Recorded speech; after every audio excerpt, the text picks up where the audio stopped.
Good morning, this is the Eager Beaver Show. You are listening to a True North Eager Beaver Media Podcast.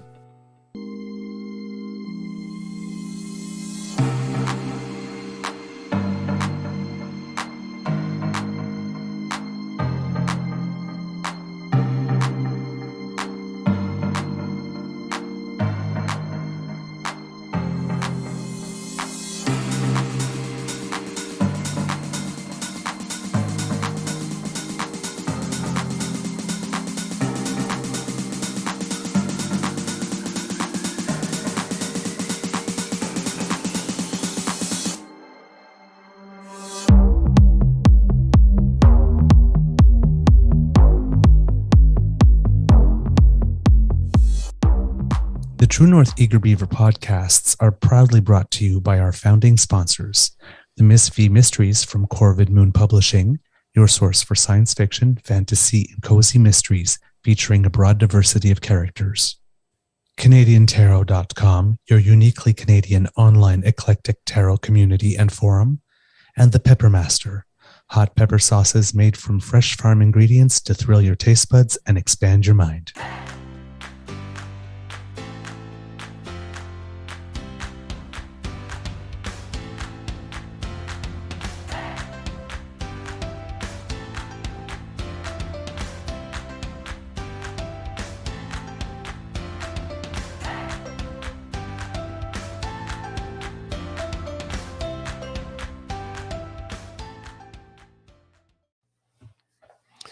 Well, good morning and hello, kids, and welcome to Season 3 and episode number 333 of the Daily Beaver Morning Show here on the Crier Media Network.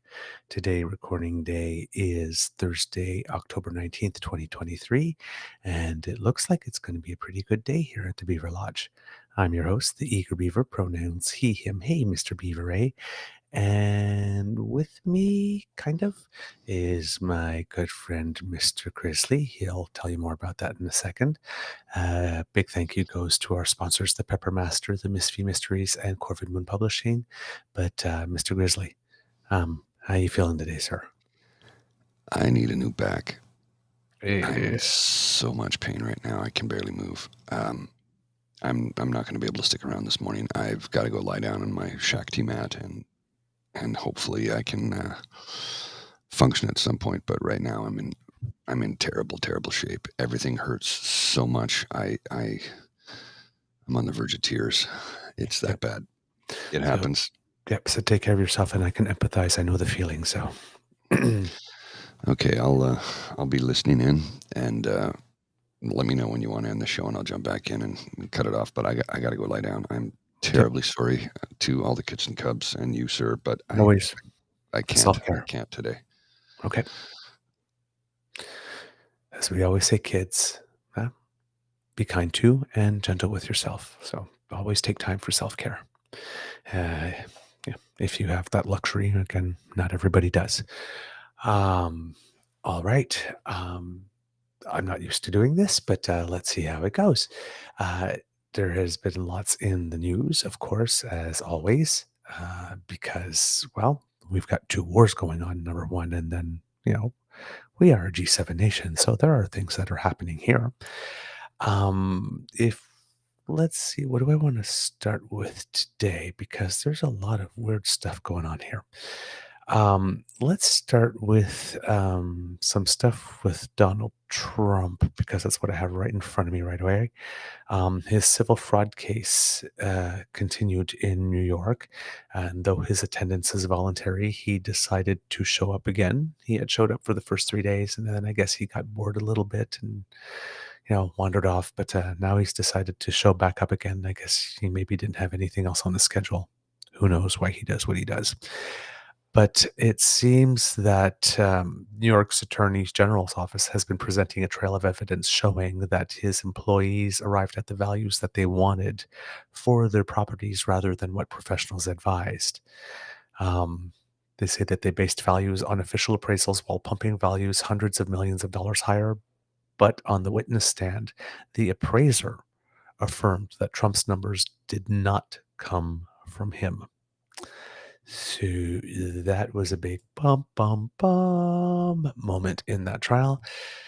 And of course, there's lots of other things going on with him. So the most interesting thing seems to be that when it comes to the presidential race, Robert Kennedy Jr., who was trying to get the Democratic nomination, somehow realized that that was not going to happen. So he's launched an independent bid for it. President Biden, according to latest polls, say is leading Trump 49-46, but that's within the 4% margin of error of that poll.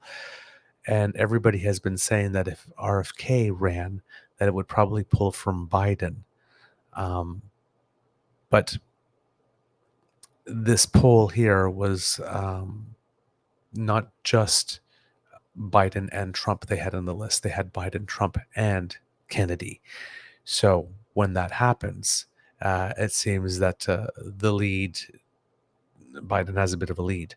Now they have this other thing going on called No Labels, which is another party that's trying to, or another movement. I don't know if they're calling themselves the No Labels Party, but that's trying to offer some other options, which people fear would also might pull from the Democrats' vote, because nobody assumes that it's going to pull for the Trump vote. The Trump vote is pretty solid. It's just how much they're going to divide the Republican Party vote with these other parties.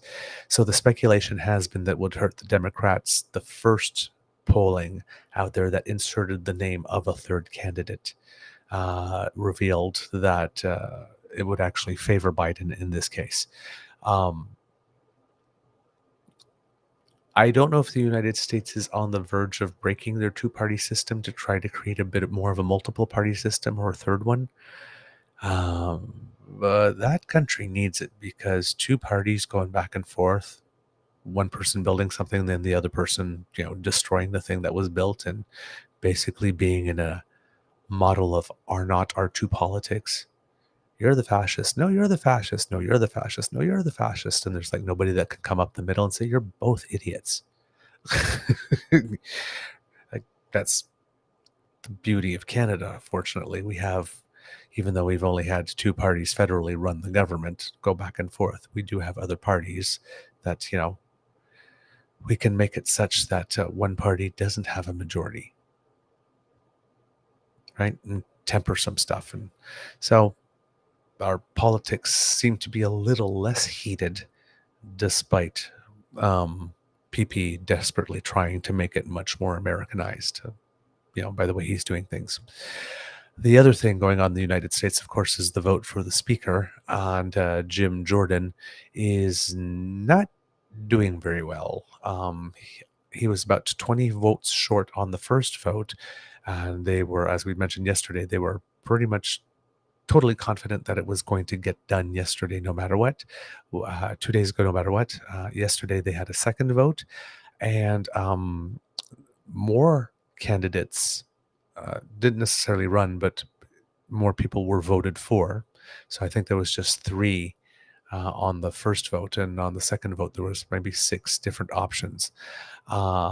And Jim Jordan lost 2 votes between the first and the second. So he's not doing better. The Democrats are still offering up Hakeem Jeffries, and all that would be required is 5 Republicans who are tired of this to switch over and say, fine. And they'll negotiate a deal on things that they'll work on together, and things could go forward. But this whole thing started because Kevin McCarthy kind of made a deal with Democrats to get a 45-day continuing resolution, which, by the way, that's playing in the background, right?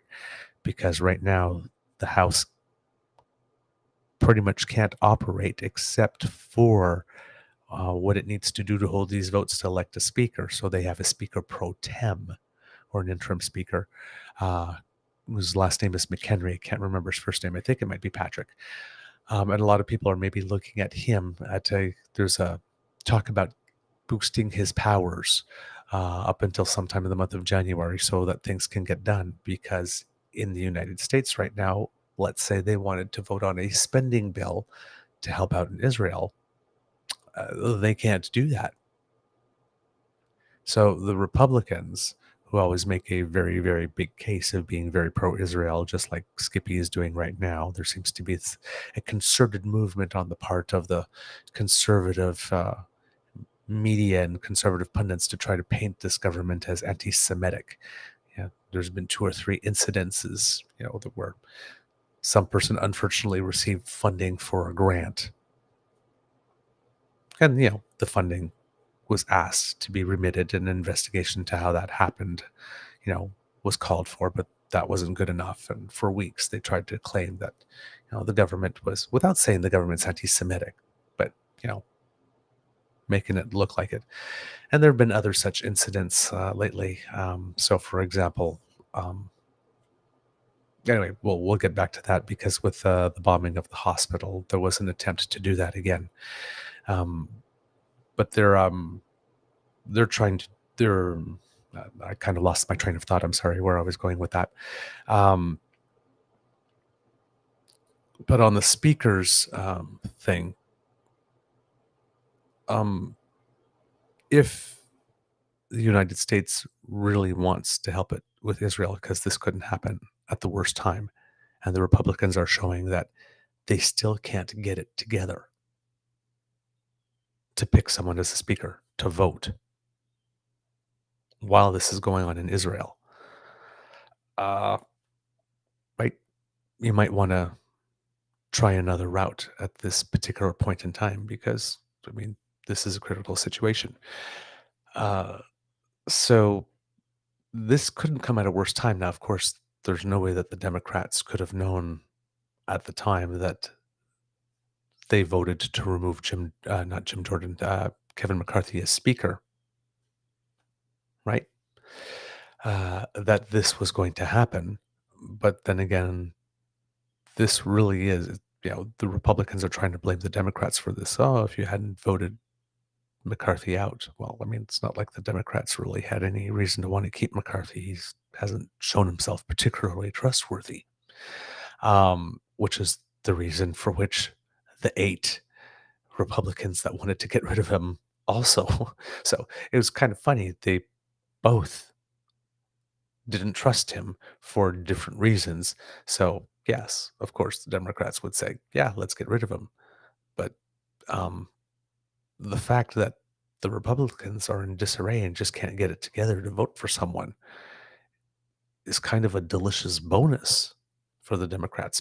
But the world keeps on turning, right? So you have world events. Like I said, the continuing resolution. Somebody needs to vote on something there. And as the time is ticking up, they had 45 days. It's been at least 14 days since the House has been closed, that it can't do its business. So the first time they were voting for a speaker last time, we laughed because it took 15 votes, but there were multiple votes on the same day. The House wasn't closed for 14 days while that debacle happened. This one, the House has been closed for 14 days. The United States is pretty much stalled. That can't be good. And the faction within the party that didn't want to pass a budget, that wanted the government to shut down, that didn't want that continuing resolution, strategically ensuring that these House votes go on, or that the House stays closed for more than 45 days, would be another way of kind of making that happen now, wouldn't it? It would be completely and totally reckless, but they've shown that they're not beyond that. It is not easy living above the meth lab. It is. Oof. So yeah, all of that is going on south of us. It's a big hot mess. While all that is going on, President Joe Biden went to Israel to offer support.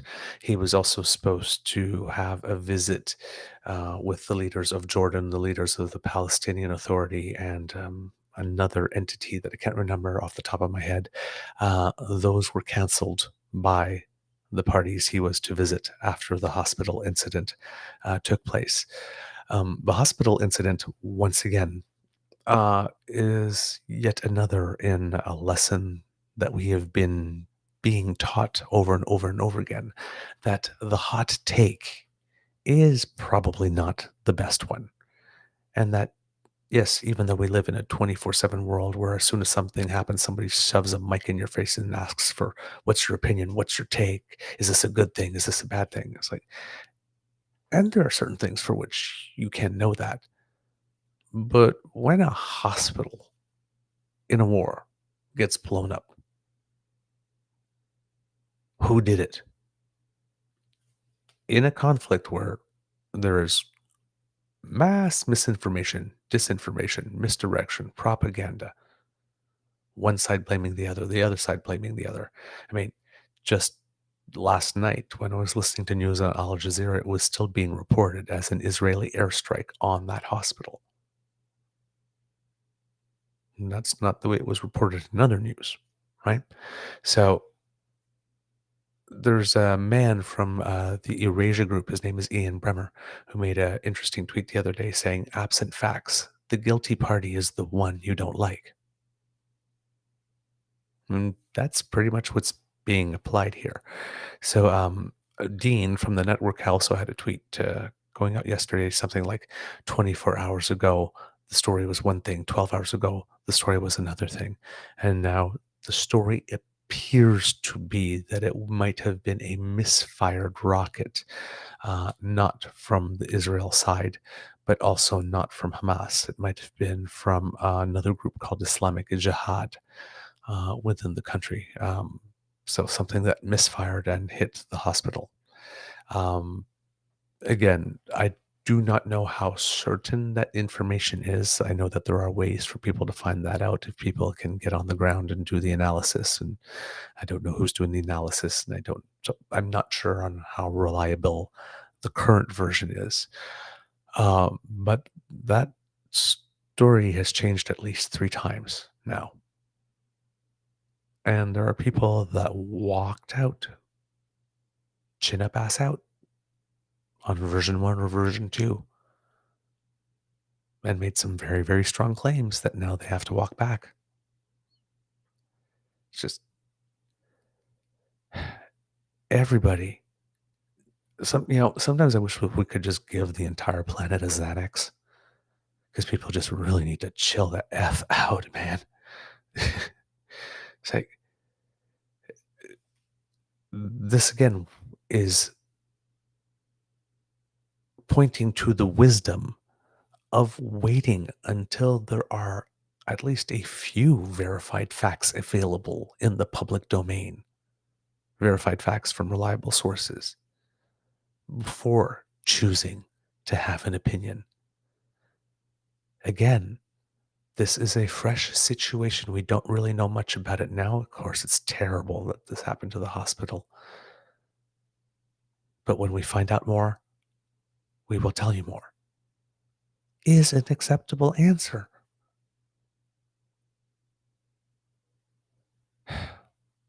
And the government of Canada put out such a statement. Melanie Joly put out a statement. It's terrible that this hospital was hit. That should not happen, right? Because the Prime Minister reminded everyone, I guess, saying, even to war, there are rules.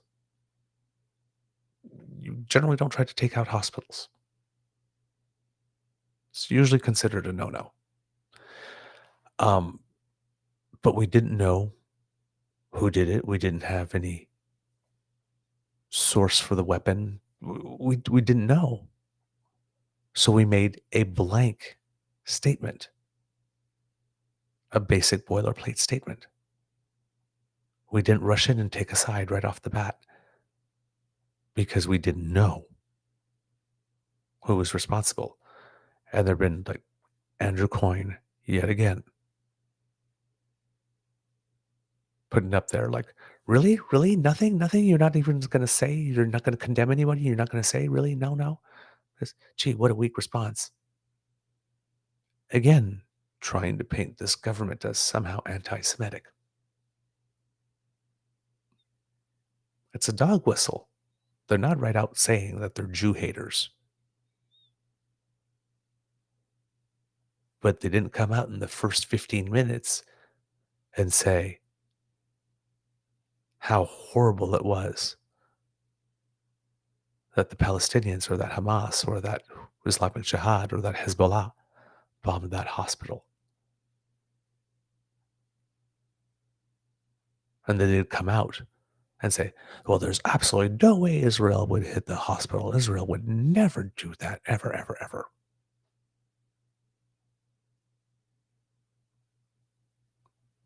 There might be a reason for that. There might be a reason for which the Prime Minister is always saying, in accordance with international law. Emotions are running very high, and sometimes people make decisions with a hot head that have some unintended consequences down the road. So, you got this situation where people in Israel are looking at the largest extinction of Jewish people in one day since the Second World War.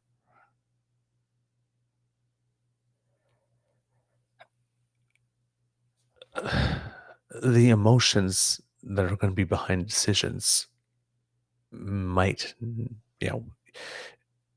people are trying to make a distinction between your right to self-defense and exercising that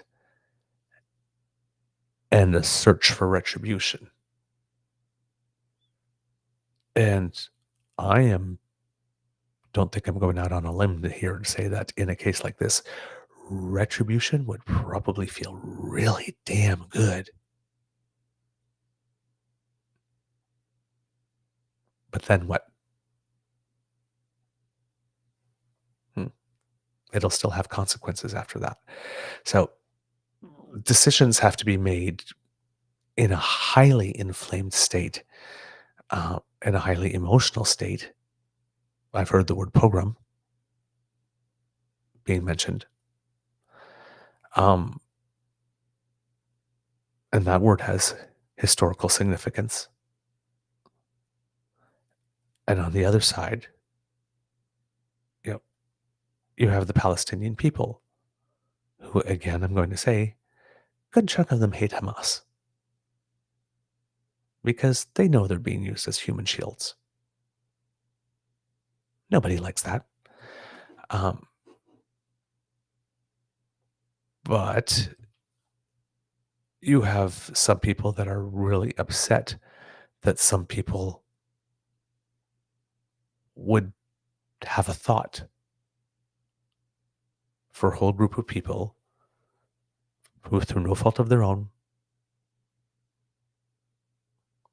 are living in what people call an open-air prison and under an apartheid system. And it's been going on for quite a while. And that maybe they aspire to more out of life, and they would like the dignity of themselves also having land of their own.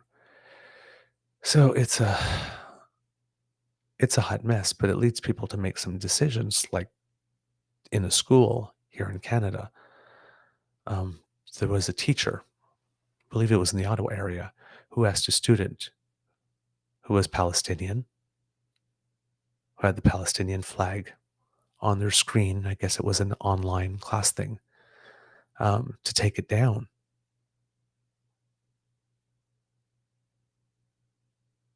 Because other students may be threatened by it.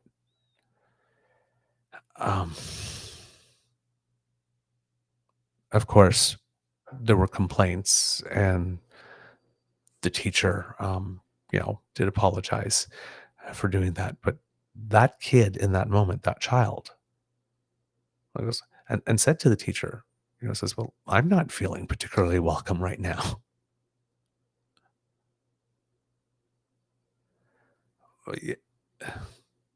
A cooler head in that situation may have made another choice than to ask a child to try to diminish or erase or minimize part of their identity.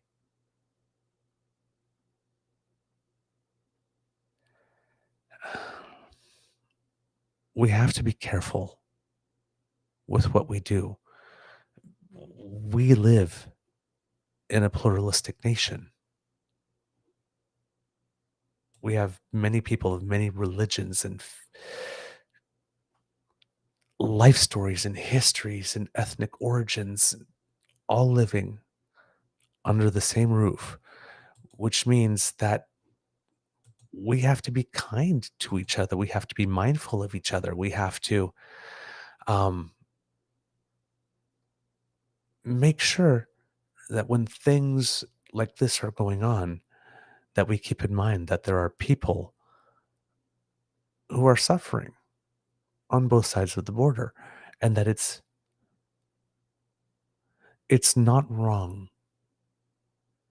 to want to show care and compassion for everybody who's involved in this, who is having their lives turned upside down in ways that are unimaginable. Actually, you know what? We should stop saying that word unimaginable. It's quite imaginable, because these things have happened in history before. They are thinkable. They are imaginable. We don't like thinking about them or imagining them, but these things have happened. We have to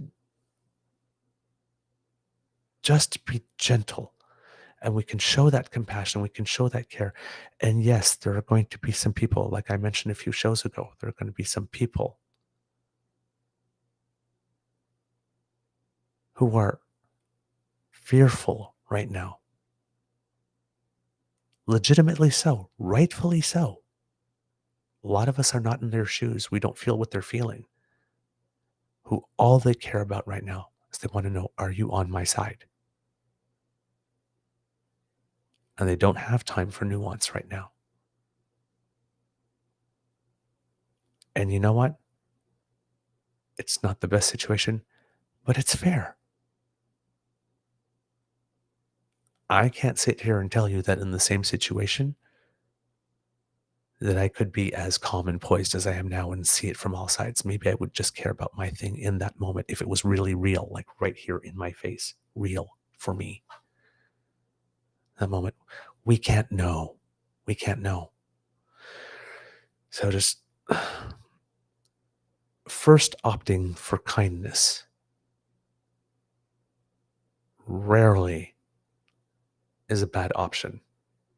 And sometimes it can go a long way. So I'm going to try to slowly move away from that subject. Just a couple of little tidbits before we move there. The Gaza Health Ministry says that greater than 3,300 people have been killed by day 12. It was almost 4,000 killed and 13,000 injured. I do not know if that is numbers for both sides here, because it comes from the Gaza Health Ministry, or just for the Gaza side of it. But just there are a lot of lives that are being upended, and there are a lot of people here who love a lot of people over there whose lives are being upended. So let's be kind, right? There was yesterday was a historic day because Premier Wab Kinew was sworn in as premier. And it was a really fantastic day. He gave a great interview on CPAC Primetime Politics, which I wanted to show segments of today, but Mr. Grizzly's not doing well, so I will save them for tomorrow. But there was some very interesting things that happened. Mr. Kinew was quoted as saying, if I were to lead only for non-Indigenous people, then I'd be turning my back on my dad. And if I were to lead only for Indigenous people, then I would be turning my back on my own mom. Interesting. Um, he was sworn in. There was lots of tradition and ceremony with it. Um, his father, he made the point of also saying that his father, when he was a young man, did not have the legal right to vote. And now here is his son as premier. That's a good feeling, I have to say. You know, sometimes we forget how far we've come. We still got way, way, way, way, way long to go. But every now and then it's nice to stop and take a breath and look and say, hey, okay, we did do that. This is a big day. This is a big day. The cabinet was sworn in. It is small but diverse. It's a little smaller than the 18-member cabinet that Heather Stephenson had. Mr. Canoe, or Premier Canoe, is quoted as saying, for the first time in Manitoba's history, First Nations women will be sworn into Manitoba's provincial cabinet. And of course, it will be led by the first First Nations Premier of a Canadian province. And then there we go. My dad wasn't allowed to vote when he was a young man. His son was elected to lead the province, is the exact quote he used. His focus has been on healthcare, of course, during the campaign, but he has also made commitments like one to bestow upon Louis Riel the honorary title of being recognized as Manitoba's first ever premier. Interesting. He has been recognized as founder and first leader of Manitoba, but the Manitoba Métis Federation has continued to push for him to be granted the title. And the president of the MMF, David Chartrand, says that he actually shed some tears over the announcement, but also made the point that the premier's job is to help all Manitobans as well as Indigenous people. He's quoted as saying, this is the president of the Manitoba Métis Federation, quote, we must not go pounding on his door and saying, okay, you guys take care of all of our problems. You got to give us whatever we want. There are great expectations that Canoe will move Manitoba forward in reconciliation. So it seems that there is a goodwill that's there to allow him to try. So that would be really cool. He has decided to also be the minister in charge for reconciliation within the province. He's taken that upon himself.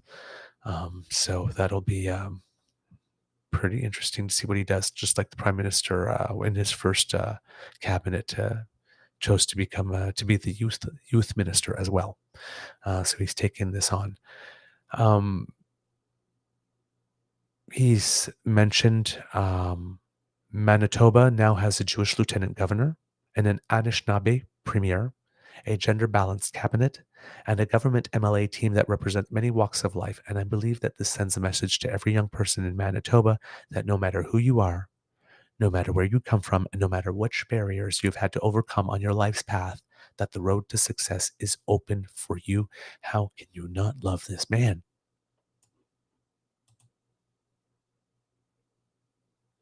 How can you not love this man? Oh, man. About holding the title of Minister of Indigenous Reconciliation, Canoe said it should send an important message to Indigenous leaders. Quote, our government will recognize you for what you are, the leaders of governments. Governments just like the other orders of government in Manitoba, Canada, and across North America. Again, nation to nation, government to government. That respect. He's going to set the example. It's going to be interesting to see. Former senator and man, I think who is universally loved, the Honorable Murray Sinclair, was one of the co-presiders of the swearing in. It had a chief song, and a war bonnet was placed on the head of Premier Canoe by his uncle, who was a residential school survivor and community leader. So again, you can just imagine the emotion of the day here that's going on. Murray Sinclair stated, it really is Manitoba's true act of reconciliation. And I want you to think of it that way. I want you to think of the fact that we are now entering a new phase. And that wasn't all the history that was made by that cabinet. Manitoba's new Minister for Health, Seniors and Long-Term Care, and I hope I'm saying this correctly, Minister Uzuma Azagwara, is the first Black cabinet minister in Manitoba's history and the first non-binary cabinet minister in Canadian history. In an election campaign where the incumbent government ran on that transgender policy, an openly non-binary candidate was elected to legislature, and Premier Canoe made them a cabinet minister. Again, kids, we have this war. We have wars. We have climate change. We have all these things that are doom scrolling. But if you pay attention, peace, love, equality, fairness, kindness are slowly and quietly breaking out throughout the world. This is an example of it. It's big time. These things are meaningful. So Minister Azagwara is now the Minister of Health, Seniors and Long-Term Care. They are quoted as saying, the most important thing is making sure that we have the human resources in healthcare across the system to ensure that Manitobans are able to get the care they need at their bedside. There you go. And Premier Canoe, when speaking of his cabinet minister, mentioned that in addition to making history in numerous respects, the minister is also somebody who comes from the front lines of healthcare. They were a registered psychiatric nurse. They are somebody who's worked in long-term care facilities. They are somebody who is still very closely connected to the healthcare workforce. And I think that will serve them well and our province as we look to repair our healthcare system. Yes, he mentioned, yes, this is historic. But he talked about their qualifications and what they bring to the table. Yeah, they're non-binary. Yes, that's historic, yes. But here's why I picked them. The qualifications, the merit. And he did it elegantly and effortlessly. It's a beautiful thing. Again, how could you not love this man? Bernadette Smith is the Minister of Housing, Homelessness, Addictions, and Mental Health. So they put that all together. And there's a reason for that. She was asked how she'll measure success. And she said, not having people live in bus shelters for one. That would be pretty good. We also know that Premier Canoe, during the campaign, made a commitment to end homelessness. So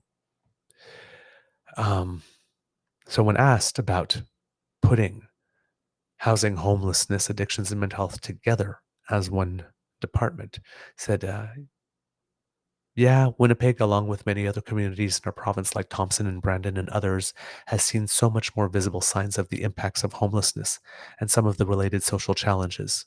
We see them in bus shelters. We see these challenges underneath bridges and in communities right across the province. And we have committed, after listening to the experts and listening to leaders in the community and in the world of business and in society, that we need to take a cross-departmental approach. We need to take an approach that breaks down barriers, cuts through the excuses, and just delivers a wrap-around services that people need to be successful in getting off the streets and into housing. And so the appointment of Mr. Smith today is representative of a symbolic change in our government. We're going to bring everything under one roof, from the housing programs to the addiction programs to the other wraparound supports that people will need. And so as we as a government cut through the silos and foster greater collaborations, we're sending a message to the other levels of government that we want to work with them in a very positive and constructive way across Manitoba, and to the community organizations and business leaders that we all want to work together. And so my hope is that by bringing everything under one roof and then one united approach, that we'll be able to replicate the same thing when we work with the other levels of government and with community as well.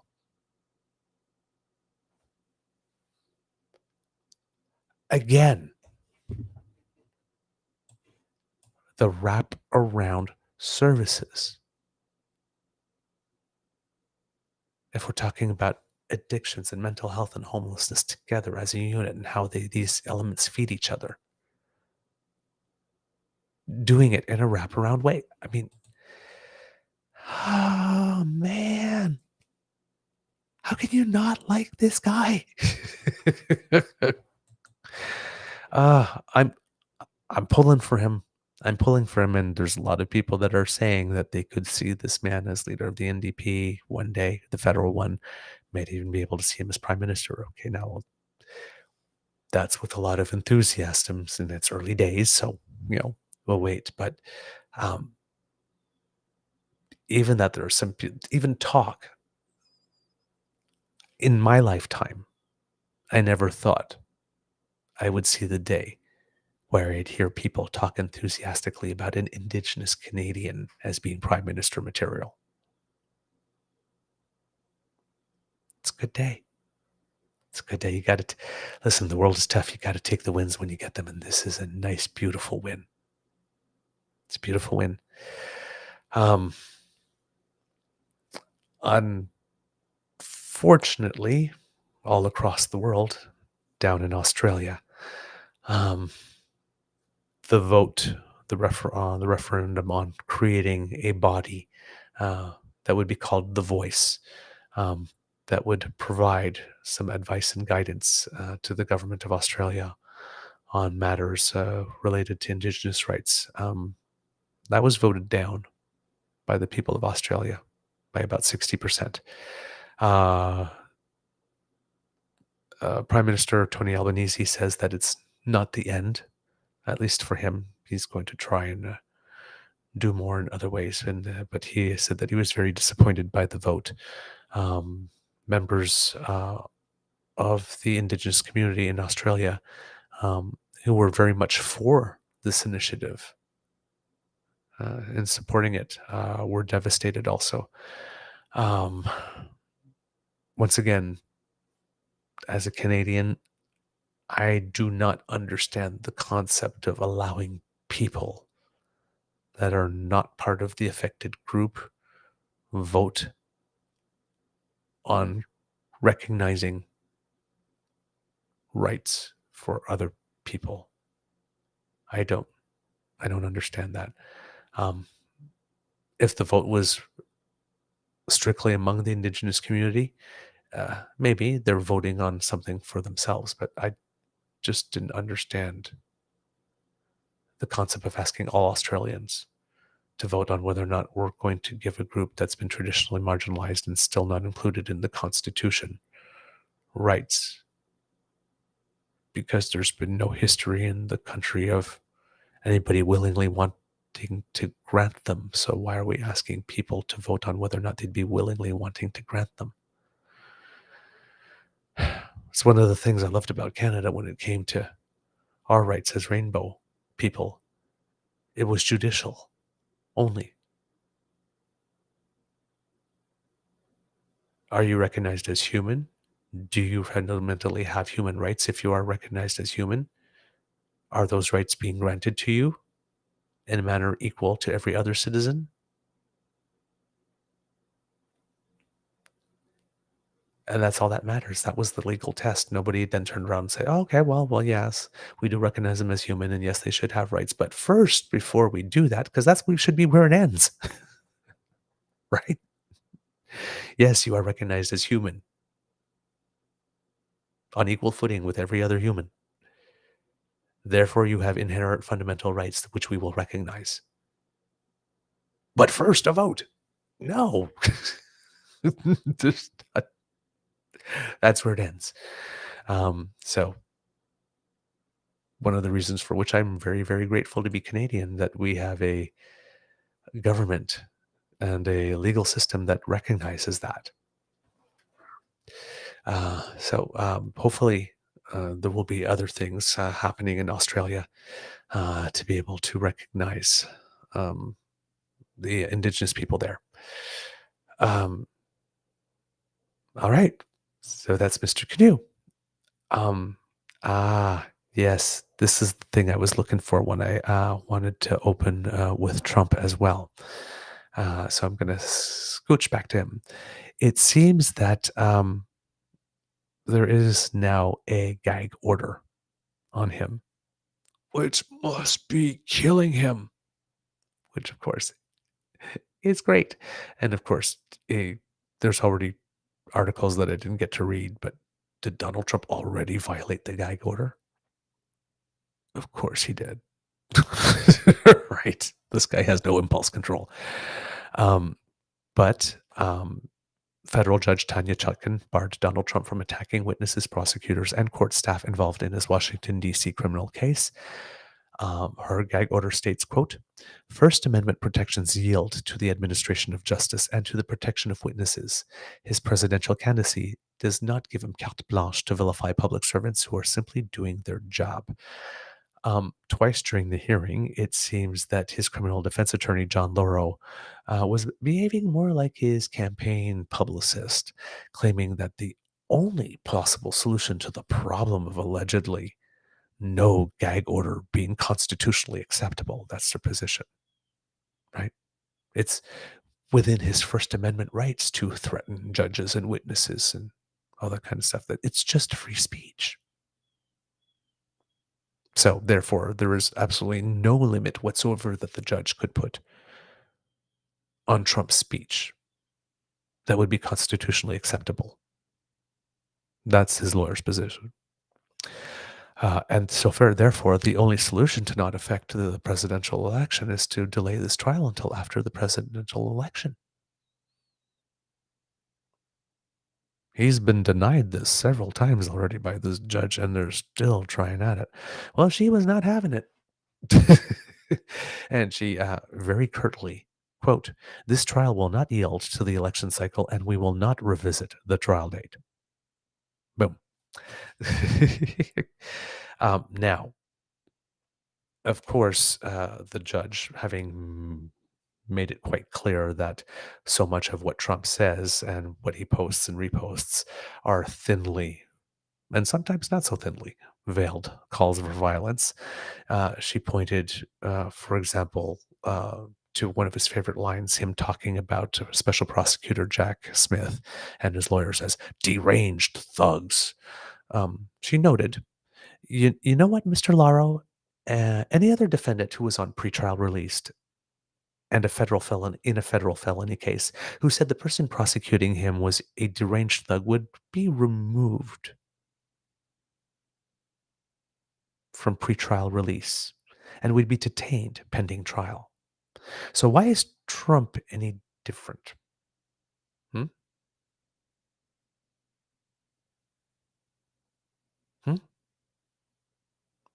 A lot of the things that he's doing would have him in jail right now, pending trial. But he's not, because the laws are not equally applied to him. Yeah. It says that, and also during their little exchange with his lawyer, she mentioned, obviously you have an audience other than me in mind, which is usually not a good idea. So a lot of people are saying that, a lot of people, legal analysts, are saying that the thing with Trump is, right, he doesn't go out and say, oh, this judge is annoying me. Will somebody please take her out? They make reference to a quote from Henry II in reference to Thomas Becket, who was the then Archbishop of Canterbury, who had the king musing out loud, will no one rid me of this meddlesome priest? Not saying, hey, you take him out, but by kind of wondering and musing out loud, well, maybe somebody will take it upon themselves to make the king happy. You never know. If it happens, I'm sure Mr. Trump would turn around and say, well, I didn't order him to do that, but I mean, it kind of worked out for me, so I'm not going to cry, right? Hmm. Yep. Yep. So she finished with Mr. Trump. He doesn't like that. That really gets under his skin when somebody doesn't call him president. Mr. Trump is a criminal defendant. He's facing 4 felony charges. He's under the supervision of the criminal justice system. He does not have the right to say and do exactly as he pleases. No other criminal defendant would be allowed to do so, and I'm not going to permit it in this case. So, however, it would be nice to actually see a judge truly not permit it, because he should already be behind bars for all the violations he's had right now. So, while all these judges are saying they will not permit it, technically, they have been permitting it, and they're really slow walking the incrementalism. Because again, you can't put a president in jail. Pardon me, kids, I have to sneeze.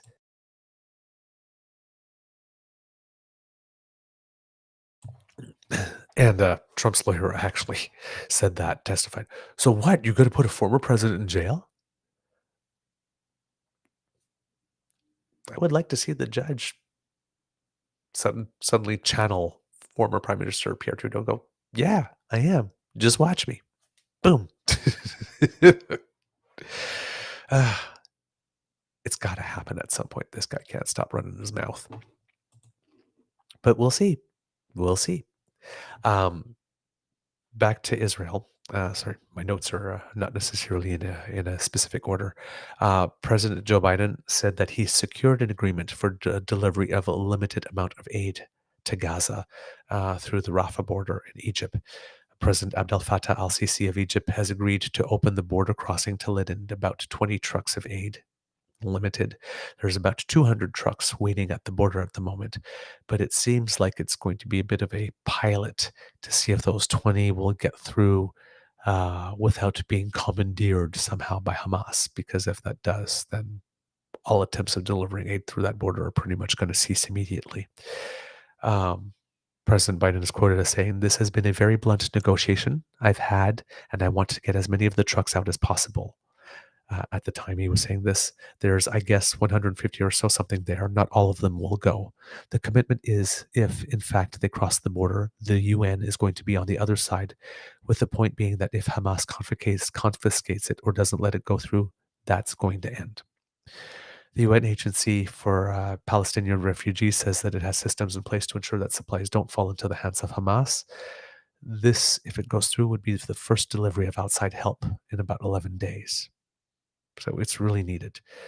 If the first 20 trucks go well, there's a possibility that more could come in later. So this is a critical moment here with regard to that. It seems that Egypt's foreign minister is saying that if damages at the Rafah crossing are repaired and it's operating normally, they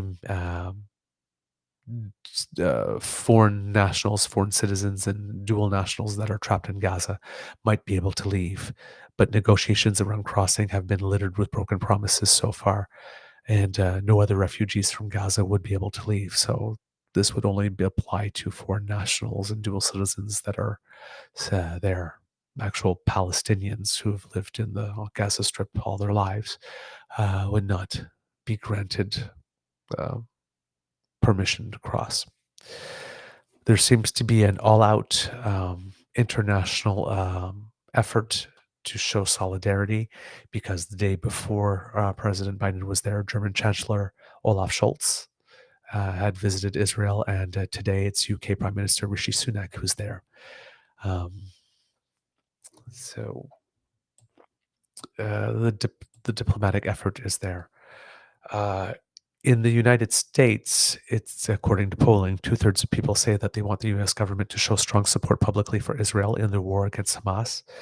But if you look at the demographics, there are some interesting trends.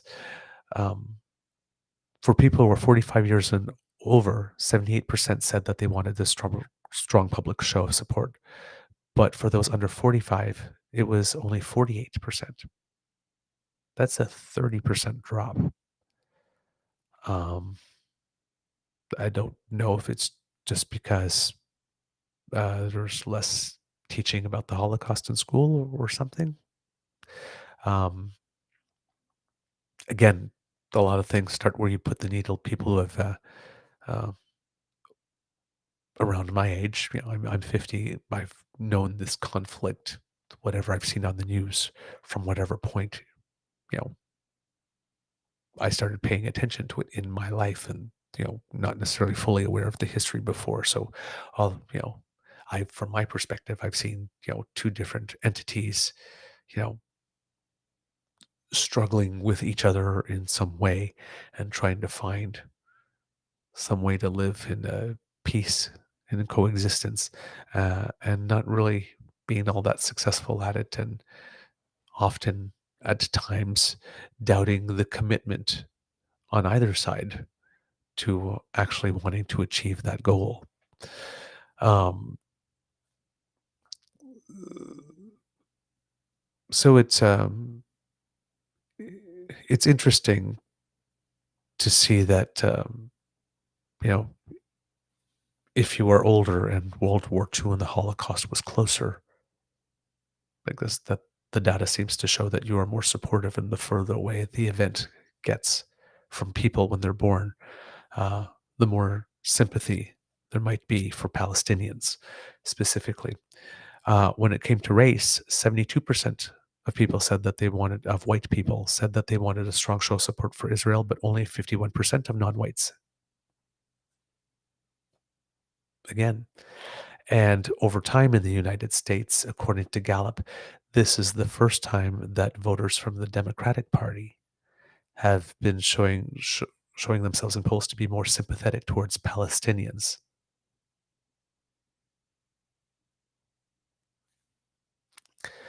So we can see how that would set the table for some division, even within the United States on this file. I don't have any data for Canada. Um, I have no reason to suspect it would be much different. We too have a very strong relationship with Israel, but on the international scene, again, when we talk about the international poker table, the United States and Israel are almost like a joint package, and they're seen that way on the international scene. So uh,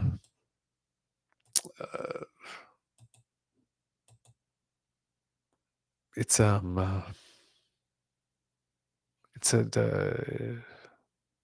yeah. I don't really know. It's a weird situation. It's again, like I've been saying from the beginning, it's messy. It's just so messy. And again, we just have to try and have some care. The Prime Minister today is hosting the CARICOM Summit. That's the summit of Caribbean nations. And the big issue with this group, of course, is still the fallout from the July 2021 assassination of the Haitian president, Jovenel Moïse. Canada has announced a $100 million commitment for national police force training and fighting violence committed with firearms in Haiti. That was an announcement that was made a few months ago. But today, the latest announcement is that the Canadian government is offering to pause debt repayment for developing countries hit by extreme weather events. The policy announcement comes as we're hosting the Caribbean leaders. And it seems that because climate change is increasing in frequency and intensity, in the Caribbean basin specifically, these destructive events can devastate small islands' economies. And so as a bloc, the CARICOM countries wanted reform to the World Bank and they're called other lending institutions so that they can get low interest rates or to pause debt repayment when there are natural disasters. The Prime Minister says that Canada's official position is to be in favor of this.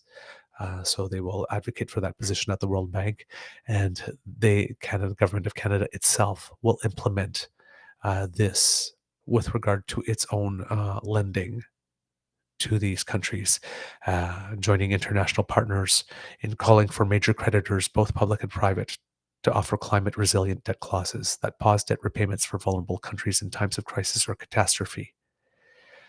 So the Prime Minister says that although the leaders of these countries may not be able to control the climate, they should be able to control their own economic future instead of drowning in debt. So this is a positive development. Positive development. It won't get a lot of play. It won't be big news, but in terms of being leaders in our own region, this is an important move. And these island nations have been asking for this for quite a while. So it's good that the Prime Minister, that they have a G7 member nation willing to stand up for that at the World Bank. That will add some clout to the movement. And I think that there is a growing sense around the world, even from the World Bank and the International Monetary Fund and those others, that they need to be making this step even at that level. There's been talk about this over the past while, and everything seems to be moving in that direction. Yesterday, well, not yesterday, but a few days ago, there was an interesting decision by the Supreme Court of Canada. The government of Canada passed a law a few years ago called Bill C-69, which the government of Alberta has liked to reframe as being called the No Pipelines Act. No More Pipelines Act. It's called the Impact Assessment Act, and it gave Ottawa the authority to consider environmental, health, or social impacts on projects, including the oil sands, mines, and power plants. So as a result, some provinces, especially Alberta, were unhappy, claiming that the law interfered with their ability to approve large industrial projects. So Alberta took the feds to court. And they won at the provincial level. And rather than having a whole trial again and whole appeal, the the government of Canada, just took the case and sent it to the Supreme Court for a reference. And the reference came back with a 5-2 verdict that there were certain sections of the law as written that were indeed unconstitutional and violated the province's ability to be masters of their own domain in this area. Chief Justice Richard Wagner wrote that Parliament has plainly overstepped its constitutional competence.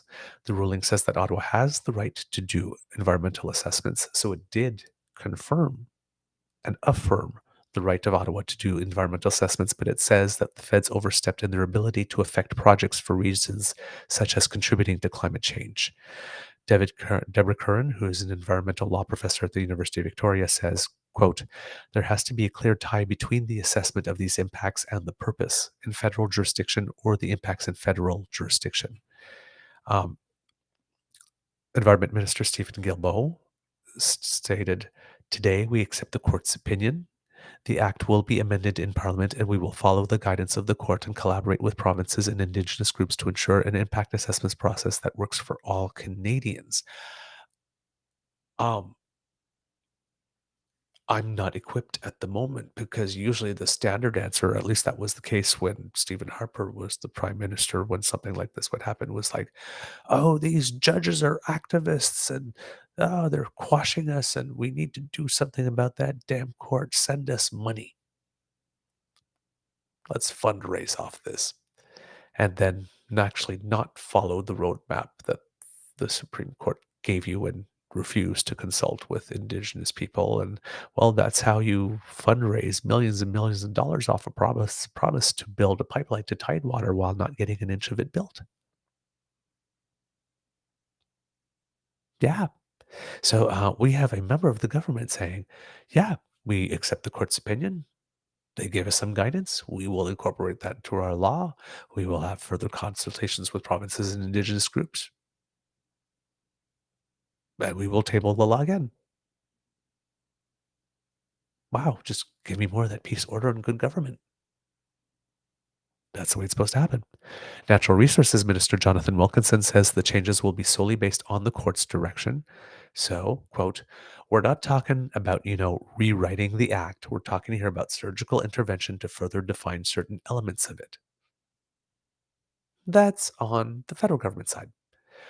On the government of Alberta's side, well, gee, you'd think that the premier just won the lottery. Alberta is once again open for business. We'll ask for people. Sorry. Alberta is once again open for business. We'll ask for people who have been delayed in making project approvals or project submissions. Start now because we're going to approve them.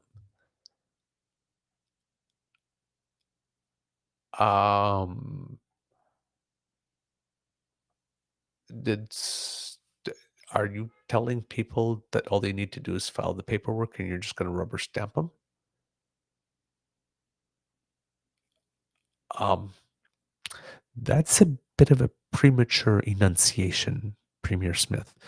The law is still on the books, and the federal government says that environmental assessments will continue with the court's decision in mind, that they are not rewriting the law. They are just going to make the adjustments so that in the areas where they have overstepped into provincial competence, they will not anymore. Meanwhile, may we remind you that you are the person that stopped the approvals of all renewable projects.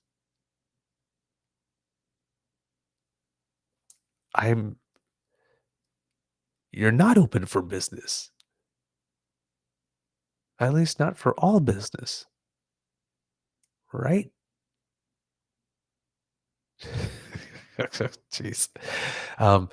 Now, Danielle Smith has been at a war with Stephen Guilbeault. She has been trashing him every single opportunity she has. She does not like him whatsoever. Suncor came out a while ago stating that they were going to go back to the roots and focus on oil rather than renewables a little bit. And she's just, well, let's just put it this way, right? She was asked in an interview, do you truly believe that Minister Guilbeault and the feds are intent here on destroying Alberta's oil and gas sector? And she answers, I want to separate those two because I have good relationships with many of the federal ministers, and I'm really hopeful as we put our table together that we're going to come to some constructive approach so that we can reach carbon neutrality by 2050, because she is unilaterally, anyway, 2050. But I have to say, I'm constantly dismayed that Environment Minister Stephen Guilbeault continues to take shots against our province as we're trying to begin this collaborative process. Yes, because if there's one word we associate with Danielle Smith is collaborative. Right? He should be coming to the table in good faith. Again, irony is dying. He should be coming to the table in good faith, and he should zip it, quite frankly, because he's not helping. And you are. When he starts talking about emissions caps, when he starts putting forward aggressive emissions reduction targets that are unachievable by 2035, I have to react to that, and I'm hoping that his colleagues will rein him in like he's a dog. He really doesn't like him. And then, another time she said like this, he needs to put a sock in it. I'm just like, she's the one with the perpetually open mouth. Wow. And then she says, he's the one who's gone to China to give them advice on how to reach a 2060 target when they are bringing on 2 coal-fired plants a week for electricity. Meanwhile, from there, he is telling us that Suncor is going to face an emissions cap that is That is being provocative. He's the one who has to dial it back. And as soon as he does, we'll be happy to have a constructive conversation at the table. But he's got to stop dropping bombs and he's got to stop criticizing our industry. Problem was that thing that she said that he was saying from China, he actually said it from Charlottetown. It was a interview that was done before he went to China that was released to coincide with his trip to China because it was in the news. It's just like, and again, we've said with regard to China that we will work with them where we must. And on the environment is a place where we must. And considering that relations between our two countries aren't that great, if there's one area that we can work on to maybe develop some goodwill that might be able to ease the tensions, this one might be it. And again, Stephen Guilbeault, no matter how much she doesn't like him, when it comes to this stuff, he knows his stuff. He's walked the talk. So if we were going to be sending somebody somewhere else to help with the technical aspects of this, he would be the guy. Again, you have to, I agree with Danielle Smith in the sense that I think he's a terrible communicator when it comes to communicating to the public and maybe even with other provinces, especially those that are not predisposed to liking him in the first place. But I tell you, within the sector and within the industry and whatnot, he has incredible credibility. He knows his file. He's just terrible at popularizing it for the general public. The International Energy Agency says that for every $1 of global investment in fossil fuels, there is $7 now being spent on clean energy. In fact, the last time global investments in fossil fuel outpaced investment in fossil fuels, there was 2015. So given that reality, why would Smith introduce uncertainty to that market? And here's the thing, right, is that she is saying that the federal government is introducing all kinds of uncertainty into the traditional oil and gas market by wanting to get involved in environmental assessments, which they already are. They're just looking at, having a different process for it now. But at the meantime, at this exact same time, simultaneously, where she is doing, that's what she accuses the federal government of doing on oil and gas, she is doing to the renewable sector. It's just, and she's able to hold both thoughts in her head at the same time. She's able to compartmentalize the reality of her doing to the renewable sectors. That's what she accuses falsely the federal government of doing to the oil and gas sector.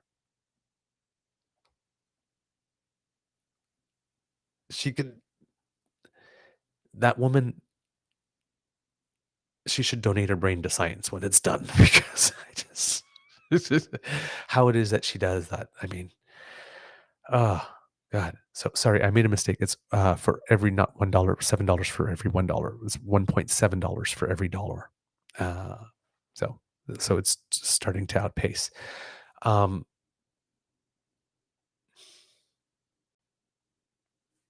And even within the province, like for example, the town of Caroline, Alberta, they don't like the idea of the pause on the renewable sector.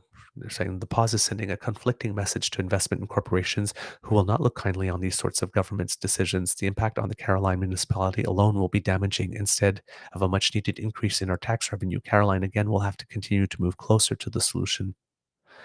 And,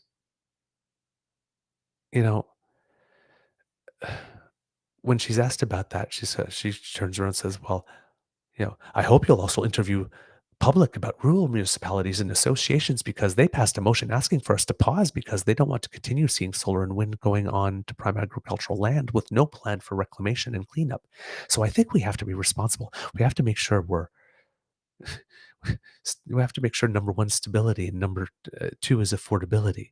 And we have a plan to make sure that we're putting these sites in the right locations. And there's a plan to clean them up at the end. And that's what this pause is about. So she has this ability that even within her own province, when people are saying, this thing that you're doing is hurting us. No, but talk to these people. She even does it to people within her own province.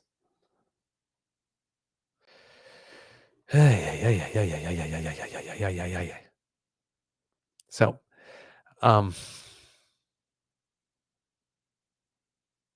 this battle between them two is going to keep going, but you're probably going to hear a lot of news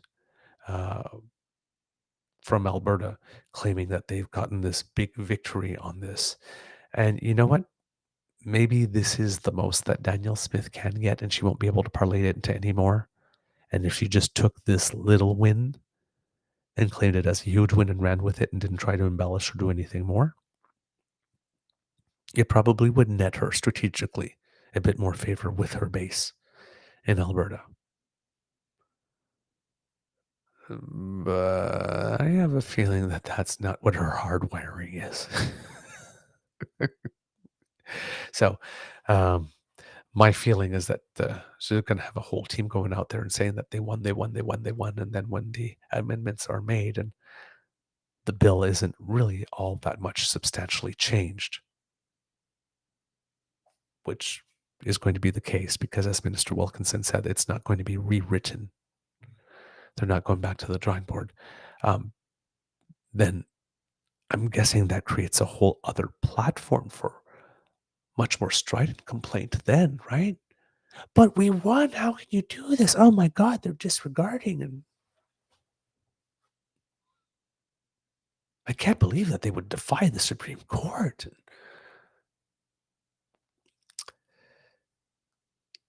If I didn't have any other cards, that would probably be my play.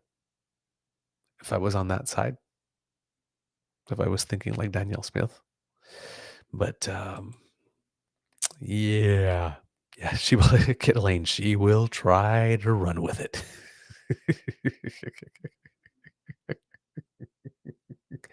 Let's see what you kits are saying here, because I've been normally when Mr. Grizzly's here, I can go back and forth between my notes and the screen because, well, he talks every now and then. When he talks, I can go and look at what you're saying.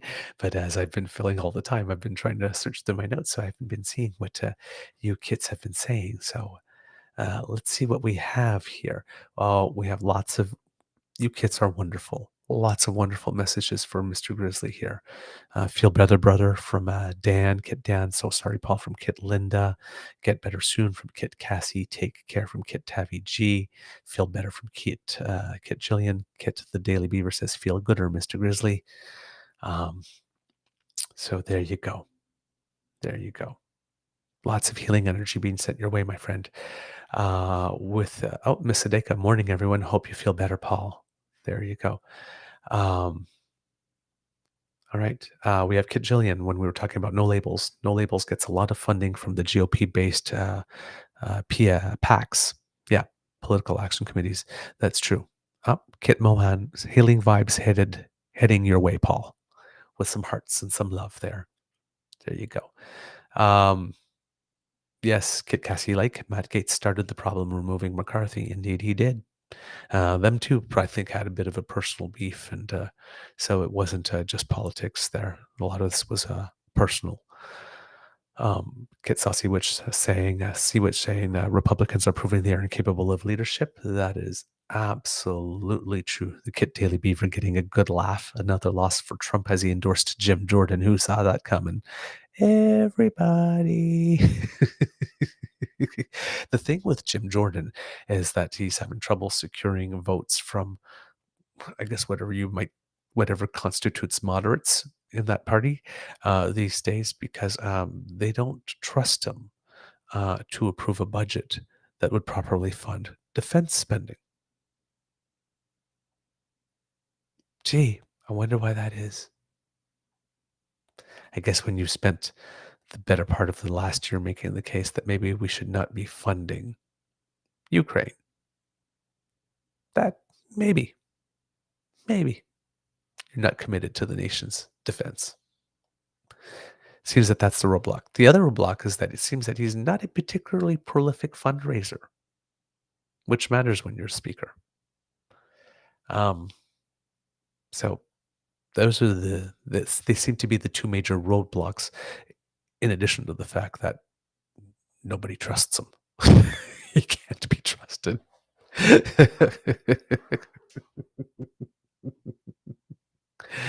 Oh, man. Kit Gillian says that the BBC has a fact-check division that are trying to validate what type of missile it might have been.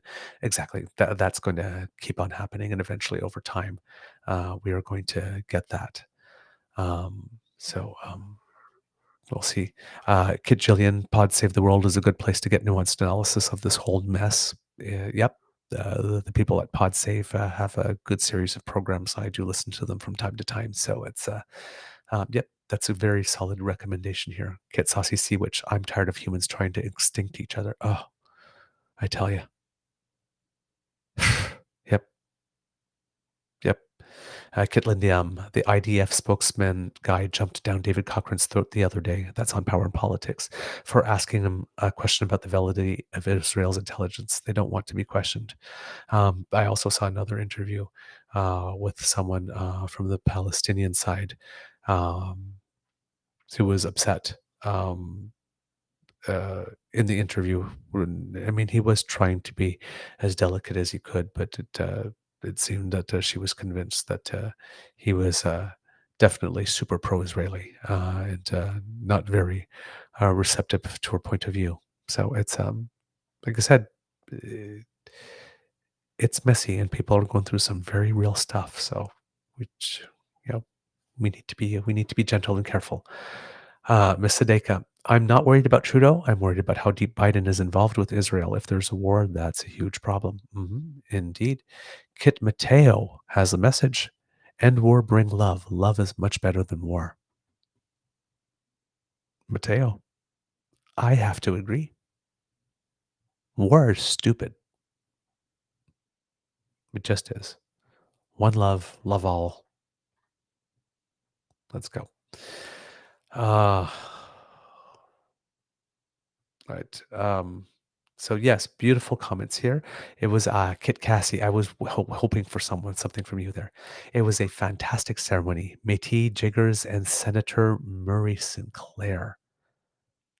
Kit Linda, Manitoba was full of firsts yesterday. Very inspiring for the rest of us.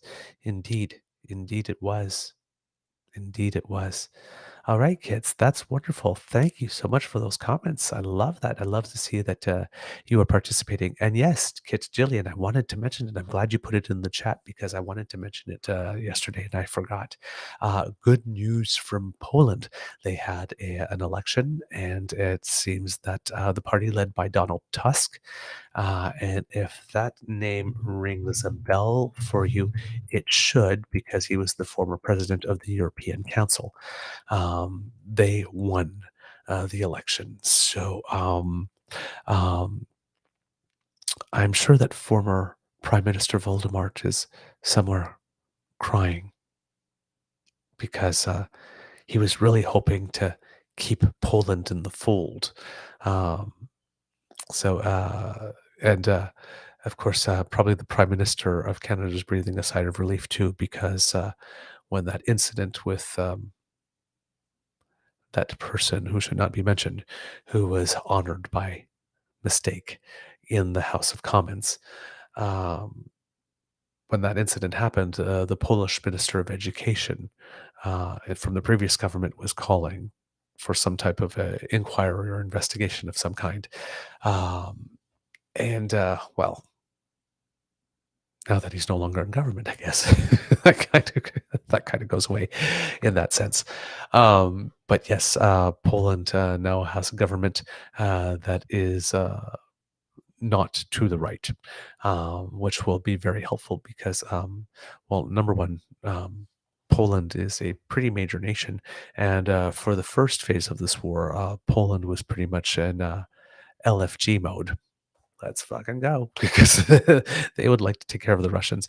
But it seems that they had a movement started similar as the United States. Oh, this is costing too much, and it's not going to happen. Maybe we shouldn't. And so Poland is more in the fold.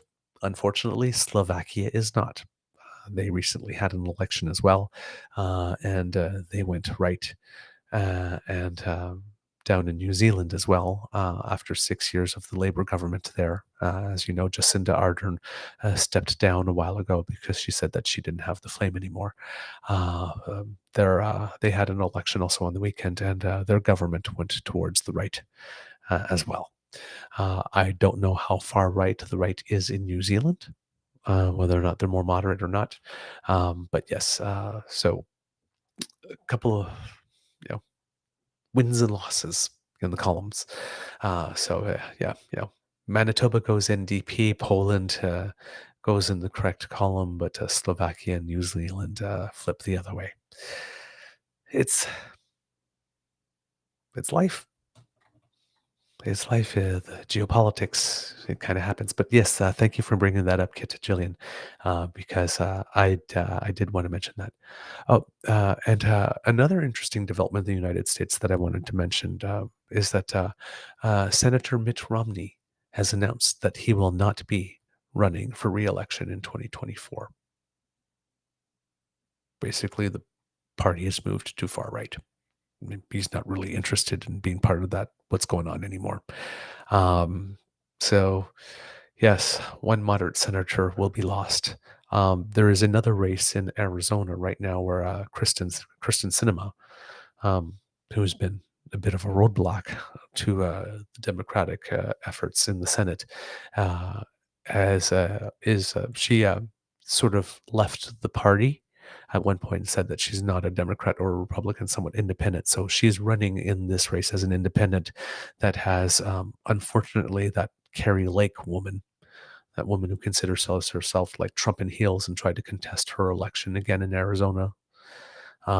She's a former newscaster, so she's got the showbiz part of it. But she's completely wackadoodle.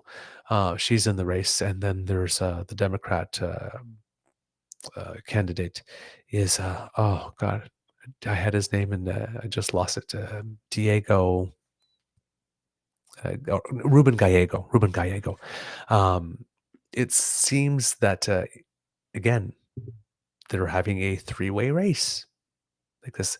Kirsten Sinema has about 15% of support. It seems nobody likes her. Carrie Lake has about 36% and Gallega has about 41%. So a lot of people are thinking, Bo, the fifth column being one of them, that all Gallego has to do is be normal. That should be enough, because Lake and Sinema are probably going to be acting weird enough. Now, if Lake and Sinema both try to gang up on Gallego, it could be a little bit of an interesting election. But if Ruben Gallego could get it, it won't increase the number of seats for the Democrats in the Senate, but it will remove one of the two obstacles, right? Because there's Joe Manchin and Kristen Sinema. If Gallego is a more reliable vote than Sinema is, and most likely he will be, then all of a sudden that 51 matters, because they can pass things with 50, even if Joe Manchin decides to screw up, unless Joe Manchin, well, even if Joe Manchin does decide to vote with the other side on it, the president of the Senate, who is the vice president, breaks the tie in that case. So that would be, it's just one seat, it's just one election, but it would be a big deal, because right now, even though the Democrats have 51, it's not a, as you would call it, it's not a Manchin Sinema proof majority. Because if they both decide to oppose, either together or for separate individual reasons, that does bring them down to 49. So, yeah. Looks like people are going to be saying bye-bye to you, Kirsten. It also seems that she hasn't raised a lot of money yet either, which is really interesting. So people are doubting whether or not she will fully commit to running in that race. But as of now, there's no word that she won't. So there we go. Interesting things going on. Let's see. What else do we have from the kits here? Yes. Yes, Kit Saucy. Trudeau has spent a lot of money on the pandemic, so I can only imagine the insane shit that would come out should he choose to invest heavily in our military. The US would also be uncomfortable, I think. I don't know. I don't know about that. We have been being begged for quite a long time to get our military spending to at least 2% of GDP. So I'm not sure about that one. Not sure. I guess it would probably depend what we were spending it on. If we were spending it on stuff to maybe ensure our own protection a little better in the odd case that the United States takes a few steps to the right and decides that we are too left for them and maybe we need to be liberated. Yeah, maybe that would make the United States nervous, but otherwise, and I mean as nervous as we can make the United States, considering that it takes us 30 years to order anything military and get it here. I'm sure they've got lots of time to plan. Or not particularly efficient. Yeah. Oh well. Oh well. Oh well. Oh well. Oh well. Yes. Lots of cheers for Mateo here. Yes, indeed. All right. Let's see what else do we have for you, kids. In the news, let's go to some happier news. Why don't we? Um, Team Canada has been selected for the Pan American Games. Santiago, Chile, are going to be the site for the games. I believe they start tomorrow, if I'm not mistaken. Uh, yeah, October 20th, I believe the Pan American Games start. The Canadian team, I believe, consists of about 463 members. Once again, more women than men. 15 Olympic medalists, I believe, are among the team. I think 106 Olympians. For certain events, Pan American Games will be qualifications for the Olympics as well. Yeah, go Team Canada. Looking very much forward to lots of success and hoping that they'll bring back a lot of medals because this is the warm up, of course, for the Olympics. It's the last big multi sport event before the Olympics happen. Yep, the dates Friday, October 20th, 2023 to Sunday, November 5th, 2023. So that is going to be fantastic. We, of course, our Canadians always do us very, very, very proud. Speaking about Olympics, for the Los Angeles Olympics in 2028, the Olympic Games will have a different look because there will be 5 new sports added. Baseball and softball will be coming back. That one is in the Olympics and then out and then in and then out, depending on where it is. Flag football, which is interesting. Lacrosse, which is interesting again because lacrosse hasn't been part of the Olympics for a while. Squash, which has been trying to get into the Olympics for quite a while. And a sport that we've recently talked about on the show, cricket, will also be included.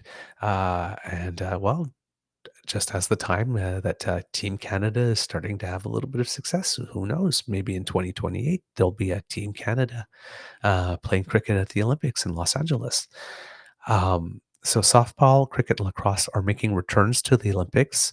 They have been sports in the past, sometimes not for long. I think lacrosse may have like early, like around like 1900, 1904, 1908, and then maybe not since. But yeah, but flag football and squash are new. That would be the debut. As we mentioned, baseball, softball have been off and on. Baseball was an official medal event for the first time in Barcelona in 1992. Softball made its debut in Atlanta in 96. Both remained on the program through Beijing 2008 and then disappeared for a while. They were excluded in London and Rio. Baseball, softball returned in Tokyo because, as one of the organizing committee's proposed sports because baseball is very popular in Japan. Canada won the bronze medal in softball, which was the first Olympic medal for Canada in either sport, in baseball or softball, since its introduction in the Olympics. Cricket and lacrosse were Olympic sports way back when, like I mentioned early. Cricket was contested at Paris in 1900, while lacrosse was included in St. Louis in 1904 and 1908. Wow. I remembered those off the top of my head. I was a bit of an Olympic geek when I was a kid, so my mind is full of useless facts that can only serve me in a context like this, or if I was playing Jeopardy about the Olympics. Canada won gold in both of the lacrosse tournaments, which will make the country the defending Olympic champion 120 years later. I don't think we'll have any returning members from our last Olympic champion team, however. In 1904, it was clubs that competed, so it was actually the Winnipeg Shamrocks who were the victors. The bronze medal from 1904 is also credited to Canada, won by a team of Haudenosaunee athletes from the Six Nations of the Grand River near Brantford, Ontario. The Indigenous heritage of lacrosse as a sport makes it a great fit for an Olympic Games hosted in North America, which is one of the reasons it was there. Cricket and lacrosse will be featured in newer forms. Introduced in 2003, it'll be T20 cricket, which is a shorter version of the traditional game. Instead of matches taking days to complete, a T20 match can be played in 2 or 3 hours. And lacrosse will be the sixes format, 6-for-6, which was created in 2018 to accelerate the global growth of the game. I'm reading this information here from the Olympic.ca site.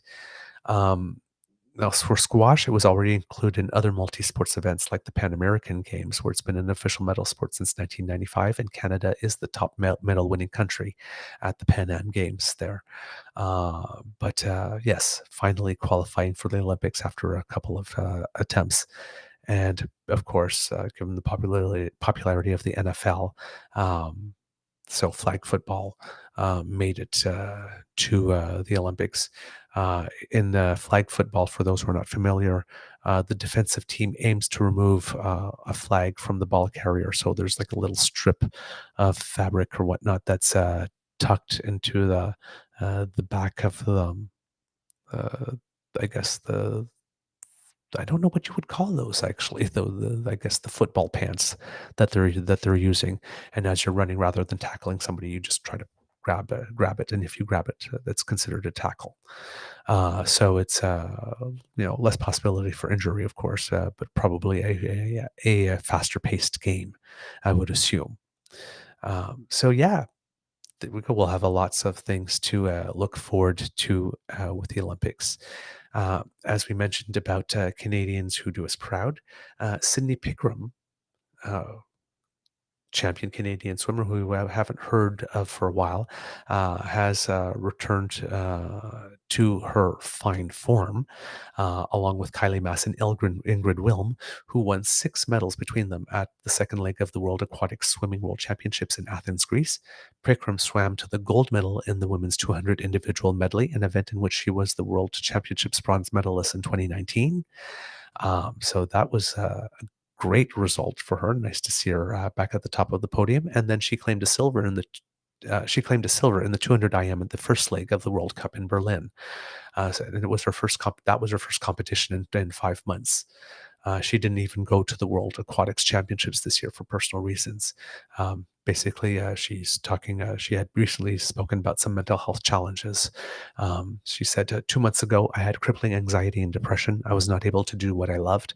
To be in this position, just enjoy racing with these girls and just getting back to having fun and enjoying what I love to do. I'm very grateful to be here, and I just try to do the best I can every day. And she will be joining Team Canada at the Pan Am Games. Kylie Mass and Ingrid Wilm were dominating the backstroke podiums. Wilm edged out Kylie Mass by 1/100th of a second for a silver medal in the 50-meter backstroke, and then they swapped spots the following day as Kylie Mass took the silver in the 100-meter backstroke and Wilm settled for bronze. And then Kylie Mass had her third podium finish, earning the bronze in the 200-meter backstroke. While the Australian swimmer McCowan, I can't remember her first name, Kaylee McCown, who's a superstar in the backstroke. She won the gold in all 3 events. And I believe she won also at the World Championships not too long ago. And then we had the World Beach Volleyball Championships. Melissa Humana Paradis and Brandy Wilkinson, who earlier this year won an Elite 16 competition, finished in 5th place overall. So a good performance, not a medal, but a good performance. And then on the World Cup of Triathlon, an athlete named Charles Paquet earned his first career World Triathlon Cup medal when he finished 3rd in Brasilia. He completed the course of 1,500 meters swimming, 40 kilometers bike, and a 10-kilometer run in a total time of 1 hour, 48 minutes, and 36 seconds. So yeah, Paquet is Canada's number 2 man in the world rankings behind Tyler Mislawchuk, and this result will help him maintain his momentum towards Olympic qualification. He's quoted as saying, "I had a really good day, to be honest," said Paquet. "I impressed myself with the swim and somehow ended up in the first 5. I don't know how. And then the bike was really windy, so we were either really slow or really fast. No one really on it. Then just running as fast as I can, and those guys really made me push, and I just managed to keep it going to the end. I felt the heat a lot like everyone. Maybe getting here early and getting used to the heat was what worked well for me." And on the women's side, Emmy Legault finished 10th in the women's race. So there you go. Canadians making us proud. I can't wait for the Pan Am Games. I love multi-sport games, and when we had them here in Toronto a few years ago, I went to go see the beach volleyball and regular volleyball live, and I did not regret it for 1 second. It was well worth the price of admission. Yep.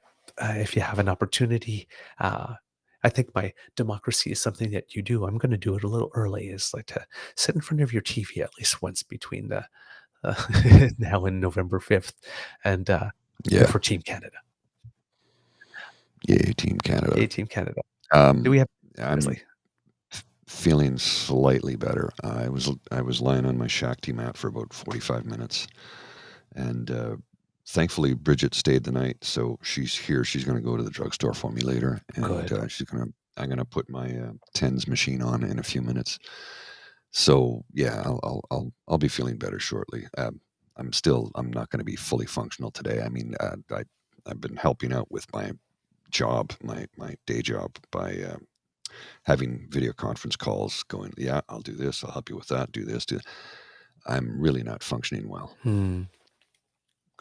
Oh, I hope you feel better soon. Thanks, me too. Do you have anything that you want to... I apologize to the Kitchen Cubs for not being present today, but yeah, I'm allergic to, I appreciate the offer, Zion, but I'm allergic to that product, so I can't partake. So I have, right now I'm just going to go with ice packs and TENS machine and Shakti mat and try all sort of the natural methods before I go for I have baclofen. I have a script for that, and if I have to, I'll get that filled, and Bridget will go pick it up for me. So, Yep. Let's see. Kid Dan goes, let's have a 24-hour show. Maybe for charity one day. Can we podcast for 24 straight hours? Yeah, we could do a marathon show for we'd have to bring in multiple guests. Yes, we would, because my vocal cords can only go so long. I need to sleep eventually, right? Anyway, I thought I'd pop in towards the end of the show because it looks like you're getting ready to wind things down. I was watching you on the TV there. Yep, getting ready to wind things down. But I was wondering if, given that you were feeling a little better based on anything that was said, if you had any commentary or anything that you wanted to add. Not really. Not really? Okay. I was watching, but I wasn't exactly paying attention. Yep, I know the feeling. Yeah, I'm present, but I'm not physically. I'm physically present, but I'm not there. Yep. If that, Yep. I think you can see it in my face that I'm really not doing well today. We had that in high school. We had a teacher that used to ask us that all the time. Vous êtes présent physiquement, mentalement? Yeah. I'm physically here, but that's the extent of it. All right, Kits. thank you so much for joining us today for this episode of the Daily Beaver Morning Show. We hope that you love listening to me because I liked making this for you. Yeah, sure. I Yeah. think. Not exactly sure how I was supposed to do that one today. Remember, sharing is caring and word of mouth is priceless. So please, please, please, please tell your peeps and poops all about us. And we really appreciate that because democracy is something that you do. Write to your MLAs, your MPPs, your members of parliament, your senators, your media. If you are in the Northwest Territories, make sure that you start preparing for the election on November 14th. That is coming up. Donate to the Red Cross if you can. Very, very important. And yes, yes, get saucy solo beaver. And you're right, Mr. Grizzly, it's not as fun alone. Wow. No, it's not. And a well done as a solo, Douglas. Well, thank you so much, Kit Linda. Thank you. Really appreciate that. So, yes, if you would like to make sure that you do not miss an episode, because you love our show. Well, this a little squiggly that appeared under my chin, that is our QR code that brings us to the pod page, sponsored by the Ray Girl. And while you're there, if you click on subscribe, that way you will have every single one of our episodes when it's fresh off the bandwidth. It comes straight to you. So thank you to the Ray Girl for that. And if you're listening Thank at you. home, that's podpage.com/the True North Eager Beaver, lowercase letters with a hyphen between each one of those words. If you like to smash, there you go, Kit Lane, right on time. Have a beyond awesome day, everyone. And remember to smash the button before you leave, she says. And you do. And because we are generous little critters, we have not one, not two, but three buttons with which you can smash. Like, share, subscribe. Mm. Free beer today. 3 favorite words in the world. Free beer today. Yeah. So free beer tomorrow is a fallacy because tomorrow never comes. Ooh, I'm hearing the James Bond theme in my head now. Tomorrow never dies. All right. Was So that Sheryl Crow who sang that one? she sang. It was. She did sing. Tomorrow never dies. Until the day. Yeah, I don't remember. Yeah, I don't remember. Tomorrow never dies. Yeah. That was Sheryl Crow. Yeah, that was. And Madonna did Die Another Day, which I loved her version. I thought it was great. You know, I thought it was a killer track. Sure, I was surprised that they picked Sheryl Crow because usually they pick someone with a big voice of some kind. So that was interesting choice. I liked it. She's a singer-songwriter and a great one at that, but she doesn't have the big voice. But no, she did it. Yeah, she did it really. One of the two of them that I like that for some reason nobody does. I loved A View to a Kill by Duran Duran. Oh, I loved The Living Daylights by Aha.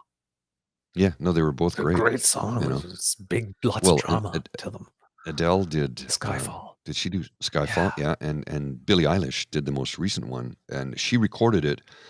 It was in the can, and it sat on the shelf for almost 2 years because of the pandemic. They held on to the film for so long before they released it. Yeah, she got ripped off. No.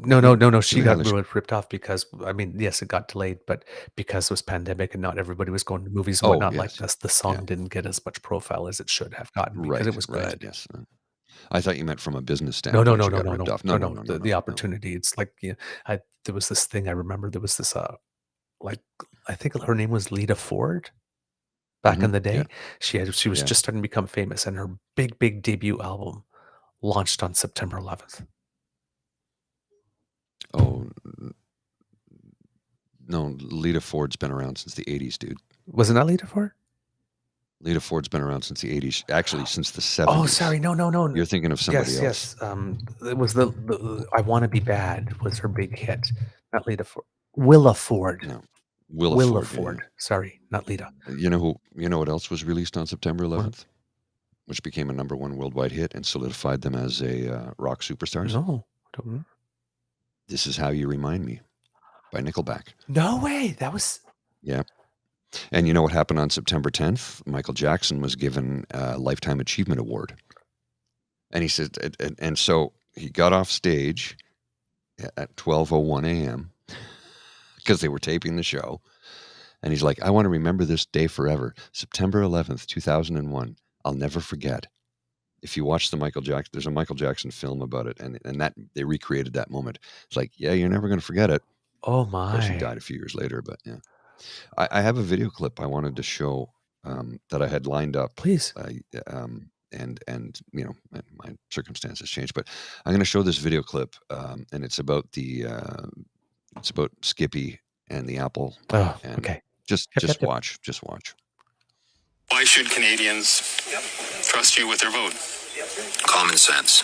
Common sense for a change. We're going to make common sense common in this country. We don't have... What? I'm right with you, buddy. Yep. Common sense. Common sense. And then all of his bots and followers in your comments, it's common sense. to the current government. You know, the guy prints $600 billion, grows our money supply by 32% in 3 years. That's growing the money 8 times faster than the economy. No wonder we have the worst inflation in 4 decades. I'm going to cap spending, cut waste, so that we can balance the budget and bring down inflation and interest rates. You'll want to be able to pay your mortgage again? You want to be able to afford rent? Then you have to vote for Pierre Poilievre, because I'm the only one with a common sense plan that will bring back the buying power. So what he fails to mention there is that was mostly pandemic spending. Every country in the world added money and debt during the pandemic. All of that money went to Canadians. And our inflation rate is one of the lowest in the world. I mean, interest rates are going up everywhere because of global factors. It's got nothing to do with... The guy is a compulsive fucking liar. All he does is lie. So what is he going to do? He's going to cut spending. So cut services, cut money to healthcare, cut money to education, all that stuff, so that it trickles down to the provinces, which are already cutting all this shit, right? And then what? You think that's going to help you blue-collar workers? It's common sense. Fuck. Guy's such a fucking liar. Oh my God. It's so ridiculous. Like, common sense. Like, there was there. It was just another collection of conservative tropes and buzzwords. Like, oh, we're going to cut spending and balance the budget. How we're going to do that? Don't worry. It's common sense. Fucking guys. Oh, shit. Right. I love this guy. I want to invite him for Christmas. Isn't he great? Like, so he summed up what I went on a diatribe about yesterday, and he did it in 2 minutes and 14 seconds and did it with a chuckle. I was not able to laugh because I was so bloody angry, but he's brilliant. Creek Pete 2.0 at Creek Pete 2.0 on the TikTok. If you want to follow somebody, he's good. He's really funny. And I'd like to connect with him and have him on the show at some point in time, because yes, he says he's able to sum up what I'm feeling in a better way than I ever can. Right. Yep. Same with Lisa. Lisa had a really good one about this the other day. I don't know if you saw it. Yep. We're not going to show it because it's a 10-minute video, but oh my God, she was eviscerated that piece of human fecal matter, that cockwomble skin tag. I'm not going to go on. I'm in too much pain. If I get angry, it's only going to make it worse, and I don't need to do that right now. So I'm going to jump out, sir. I'll let you in the show, and I will. I'll do all the stuff that I have to do to make it work. Okay. Okie dokie. I'll see y'all tomorrow. Okay. Okay. Well, I will just consider all that stuff as being Mr. Grizzly's words of wisdom. He's already popped out. So yes, we did the democracy something that you do part. So kids from the Beaver Lodge, solo, almost solo, not fully solo. I still have some training wheels there. Mr. Grizzly made sure I had them. This is your Eager Beaver saying it can be a tough world out there. So please be kind to and gentle with yourself. And you know what? Be generous with yourself as well today. You're worth it. You deserve it. Treat yourself to something nice somehow. Do something special for yourself today. That's your democracy, something that you can do. Do something nice for you as well. This is your your Eager Beaver saying could be a tough world out there. So please be kind to and gentle with yourself and generous with yourself, and have a most wonderful day. there's no words of wisdom. So I'm going to say, Mr. Grizzly, from wherever you are, roll the credits, and I'll have a little something for the Easter egg.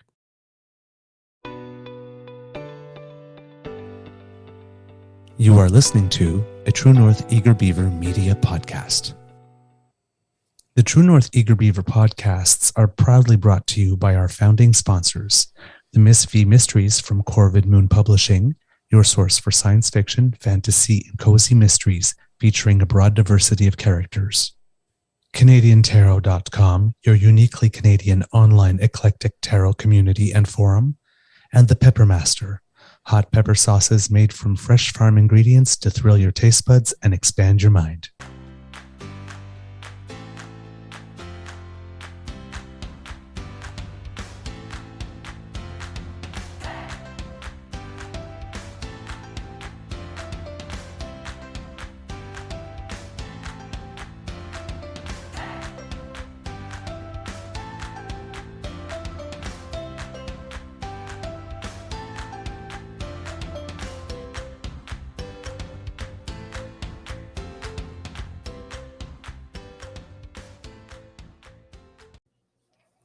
Kitty Lane says, I need this video, please. I don't know if you're there, Mr. Grizzly. If you could put it in the chat, put that the link to Creepy Pete's video. That would be great. All right. For your Easter egg, kitties, remember, again, the Skibby saying the common sense thing? Just reminded me of another Canadian leader who once tried to explain something and had to use the same word several times in the answer. And that is, of course, Prime Minister Jean Chrétien, when he said, a proof is a proof. What kind of a proof? It's a proof. A proof is a proof. And when you have a good proof, it's because it's proven.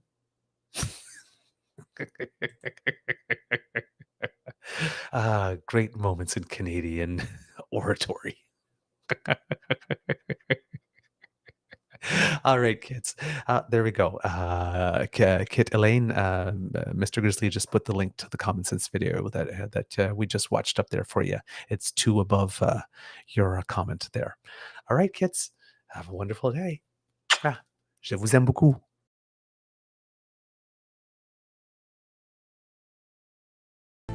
Welcome to the place where everyone knows your name, where everyone's your friend, where good times are had by all.